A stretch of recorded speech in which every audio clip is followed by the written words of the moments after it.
Zaton Danny, Electro Ninja here, and welcome back to Electro Ninja's Lab. In today's video, I am here to talk about Volume 23 of the manga. For those of you who are unaware, Volume 23 released about a week ago for when this video is coming out, because it released on February 4th, and today should be, if this video actually releases in time, today should be the 10th, meaning that it's just a little bit under a week. But, yeah, Volume 23 of My Hero Academia, the manga, is out. And honestly, this volume is making me start to question what should be my number one pick for my favorite manga. The simple fact of the matter is that as a writer, oftentimes we will improve over time. While we may start a series that's kind of low in comparison to other things, as we continue to grow and work towards becoming better, our work grows and becomes much, much better. You guys may notice that if you guys read my books, you'll notice that Sting's Adventures 1, Rise of the Descendants, is way worse than Pelora is going to be. Multiple people have already been telling me that, and it's currently only on the second chapter. So, there's that. But, yeah.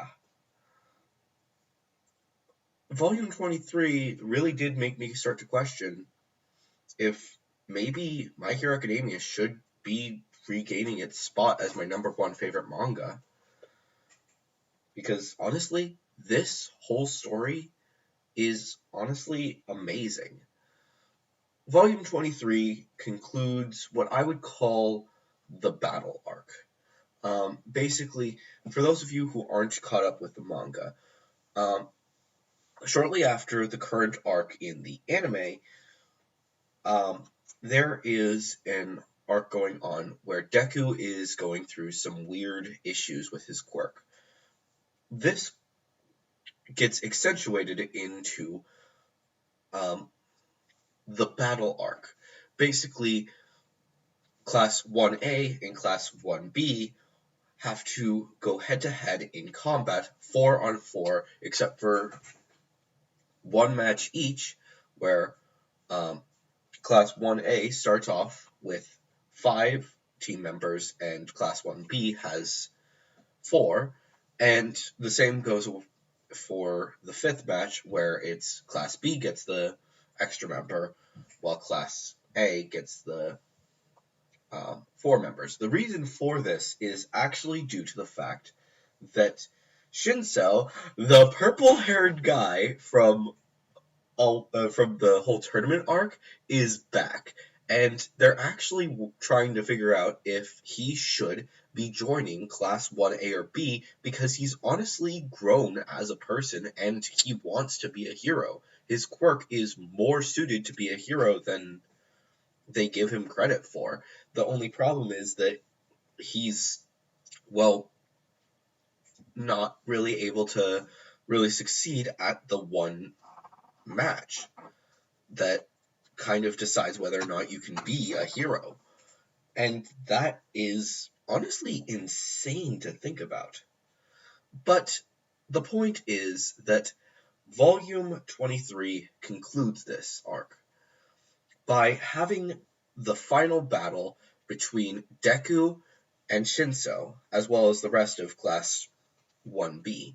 The battle began in Volume 22 and concludes in this volume.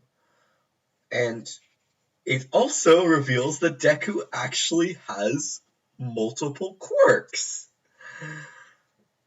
And honestly, I am not that surprised. I actually did mention in a previous video, I believe it was my Volume 22 review, that Deku could be regaining the powers of the other quirks. Because it always seemed odd to me that the only quirk that he has is the super strength, which is why I assumed that the other people basically had more powers that were actually in there, and we just didn't notice because they were combined with it, and that Deku was going to be regaining his own quirk, fire manipulation.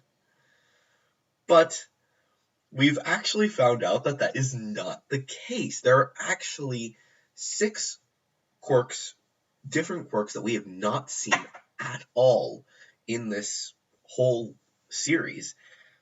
And the first one that we get to see is the Black Whips. And like I said, this is insane to see.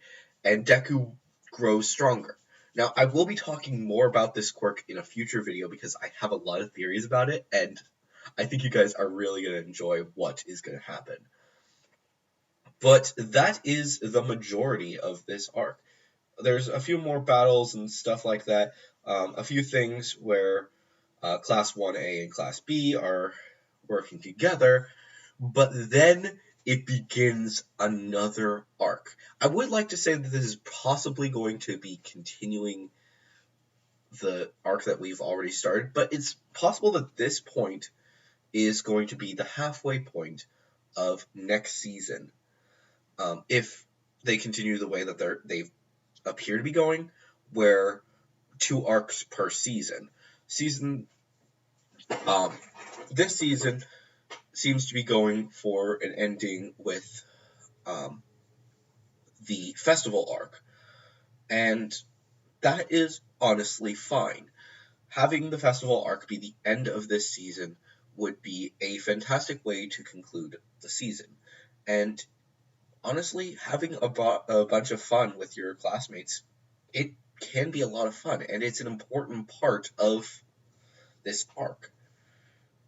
And while I would like to say that it's possible that they won't end it there, I think that it would be the best location to end it.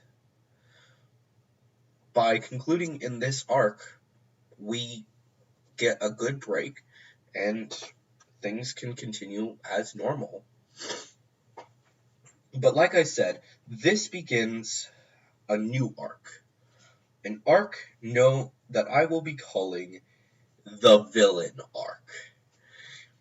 Basically, Deku and the others are kind of sidelined for this whole arc, instead to focus on the villains. Why do you think the villains are on the bottom? Well, it's because of the fact that this arc is the beginning of the villain arc. And if you actually look at the cover for Volume 24, you can actually see that what they're going to be going with is actually the villain arc. The manga is actually, Volume 24 is actually called One Bad Day. So keep that in mind for what's to come.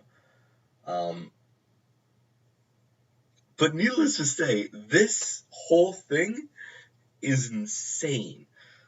Basically, they introduce a new villain who is kind of a villain for both the good guys and the bad guys, because he's actually going to be attacking another character, an important character for the villains. But this guy is also a villain for the heroes because of the fact that he kind of wants to take over the world. And we know who he is, which is a bit worrying. For those of you who are not completely aware, Bakugo and Uraraka actually have their outfits made by the same person. I will actually. So if you guys actually don't know, on Uraraka's outfit, she has these 2 little dots. This is basically the symbol for the company that makes her outfit. Bakugo has the same basic marking on his strap that goes right here. I believe that I can actually find it, possibly. Maybe not. But basically, if you guys look, you can actually see these 2 dots that are right here, and that is basically the mark of their outfit's creator. The villain is the creator. If you guys look closely, you can actually see that the villain, which is this guy, has the 2 dots on his forehead. It doesn't matter. The point is, he's the bad guy. Basically, they want to destroy the world, and the League of Villains wants to take them down. It's kind of weird to be thinking about it, but it's honestly a really fun arc, and I'm looking forward to it. But there is one thing that I have to bring up. Volume 24 is not out yet. And